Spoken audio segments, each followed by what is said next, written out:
ओम श्री गणेशाय नमो नमः। स्वागत है आप सभी का आप सभी के प्रिय चैनल वेद वचन में। आज हम अपनी चौथी माता माँ कुष्मांडा की कथा सुनेंगे। इस कथा को सुनने मात्र से आप सबके जीवन में सूर्य की चमक की तरह आपका जीवन चमक उठेगा, इसमें कोई संशय नहीं है। सर्वप्रथम हम माँ नवदुर्गा को प्रणाम करते हैं। कहिए जय माँ नवदुर्गा, जय माँ शैलपुत्री, जय माँ ब्रह्मचारिणी, जय माँ चंद्रघंटा, जय माँ कुष्मांडा, जय माँ स्कंध माता, जय माँ कात्यायनी, जय माँ कालरात्रि, जय माँ महागौरी, जय माँ सिद्धिदात्री। माँ नवदुर्गा आप सभी को हम सभी भक्तजनों का शत शत नमन, कोटि कोटि प्रणाम। माँ नवदुर्गा आप सभी को चौथे शरद नवरात्र की हार्दिक शुभकामनाएं। आप सभी भक्तजनों को भी मेरे और मेरे पूरे परिवार की ओर से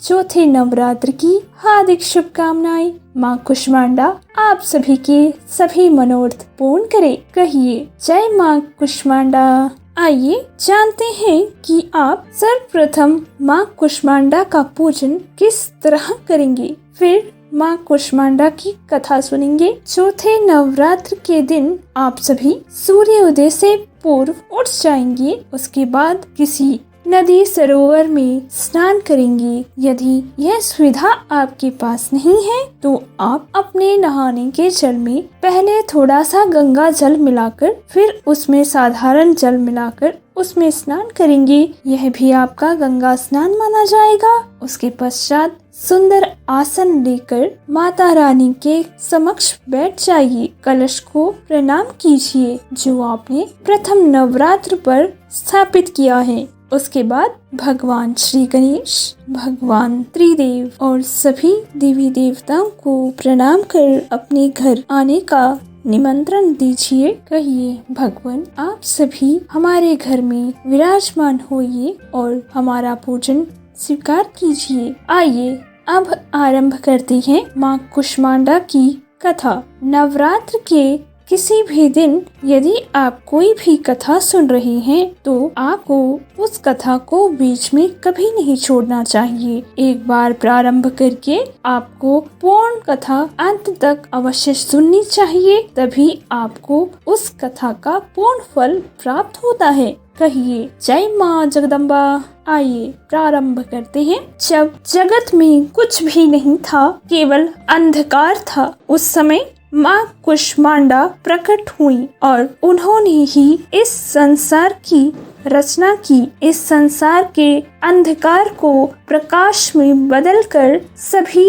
जीवों को उत्पन्न कर माँ ने संसार की रचना की। माँ का तेज इतना है कि माँ कुष्मांडा स्वयं सूर्य के बीच रहती हैं और सूर्य की ताप को भी सहकर संसार को चलाती हैं। भगवान सूर्यदेव स्वयं माँ कुष्मांडा से प्रकाश लेते हैं। एक समय जब असुरों ने पृथ्वी व आकाश पर आक्रमण कर सभी देवी देवताओं व पृथ्वी के प्राणियों को पूर्ण रूप से दुखी कर दिया, तब माँ कुष्मांडा ने अवतार लिया और असुरों का संहार किया। माँ के मंद मंद मुस्काने मात्र से संसार की सुंदर रचना हुई। सुंदर पुष्प उगे, वृक्ष उगे, नदियाँ व झरने हुए। जो भी इस संसार में हम सुंदर आकृतियाँ देखते हैं वह सब मात्र माँ कुष्मांडा की मुस्कान से हुए हैं।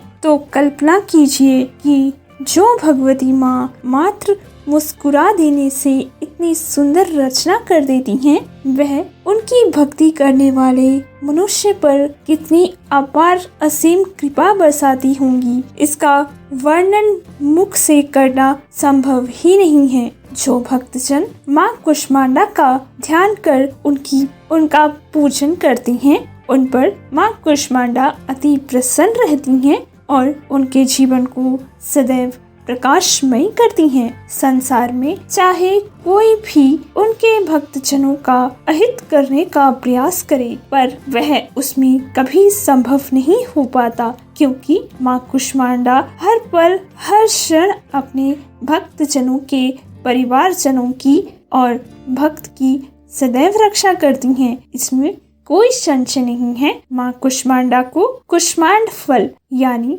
पेठा अति प्रिय है। माँ भगवती को यदि कोई भी प्राणी कुष्मांड की भेंट चढ़ा देता है, उसके असंभव कार्य क्षण भर में पूर्ण हो जाते हैं। इतनी दयालु है माँ कि इतनी छोटी सी चीज से रीझ जाती हैं और आपको असीम कृपा, असीम खुशियों से भर देती हैं। इसमें कोई संशय नहीं है। तो भक्तजनों, कृपा कर माँ कुष्मांडा को प्रणाम कर उनकी भक्ति अवश्य करें। माँ कुष्मांडा का आशीर्वाद प्राप्त करें, अपनी मनोकामना पूर्ण करें। आशा है आप सभी को यह वीडियो व जानकारी पसंद आई हो। यदि आप सभी को यह वीडियो व जानकारी पसंद आई है तो अपने चैनल को सब्सक्राइब व लाइक करना ना भूलें। साथ ही घंटी के आइकॉन पर दबाकर नोटिफिकेशन को ऑन कर लें, ताकि जो भी नई वीडियो इस चैनल पर अपलोड हो उसके बारे में आपको उसी क्षण पता चले और आप नई नई जानकारियाँ हम सबसे प्राप्त करें। अपने जीवन को सुंदर व सुगम बना लें। याद रखें, माँ कुष्मांडा को कुष्मांड यानी पेठे का भोग अवश्य लगाएं। धन्यवाद। मैं प्रार्थना करती हूँ माँ कुष्मांडा आप सभी की सभी मनोकामनाएं शीघ्र अतिशीघ्र पूर्ण करे। सत्य सनातन धर्म की जय। जय जय श्री राधे।